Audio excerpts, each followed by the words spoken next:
গাড়ি ওভারটেকিং করার সময় কোন কোন বিষয়গুলোর উপর প্রাধান্য দিলে সঠিকভাবে ওভারটেক করা যায় এই বিষয়টা নিয়ে একটা ভাই কমেন্ট করেছেন, তার উপর ভিত্তি করে আমার আলোচনা। দেখেন, আপনি এই গাড়িটা ওভারটেক করবেন, এটা 60 স্পিডে চলতেছে, আপনি 80 স্পিডে চলতেছেন, এই গাড়ি ওভারটেক করে চলে যাইতে হবে।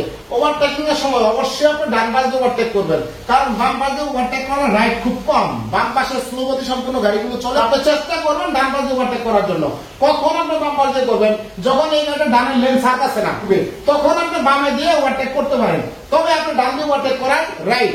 এবার আমি ওভারটেক করার আগে আমার লুকিং গ্লাসটা দেখবো যে আমাকে ওভারটেক করার জন্য কেউ রেডি হয়েছে কিনা। যদি দেখি পিছনে কেউ নাই, তাহলে আমি ডানে সরে যাবো। সামনের গাড়িতে হর্ন দিব, ইন্ডিকেটর লাইট জ্বালাই দিব এবং হেডলাইট ফ্ল্যাশিং দিয়ে ওনার দৃষ্টি আকর্ষণ করবো।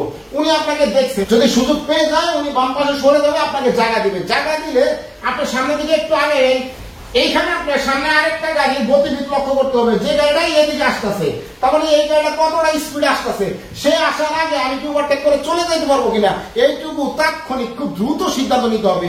যদি মনে হয় ওনার আগে আমি চলে যেতে পারবো, তাহলে আপনি অ্যাক্সেলারেটর বাইরে গিয়ে তাড়াতাড়ি যাওয়ার চেষ্টা করেন। তো এই বরাবর যখন চলে আসবেন, তখন বাম পাশে লুকিং গ্লাসটা দেখে যে এই গাড়িটা পার হয়ে চলে আসছে, তখন আপনি বাম দিকে লেনে চলে যান এবং এই গাড়িটা আসার সুযোগ করে দেন। এইভাবে ওভারটেক করবেন। তবে অনেকেরই এর থেকে ভালো সিস্টেম ওভারটেক করেন, যারা করেন তারা কমেন্ট বক্সে লিখে দিবেন, সবাই এখানে পড়বে, দেখবে এবং সেটি নেবে। ধন্যবাদ ভাই।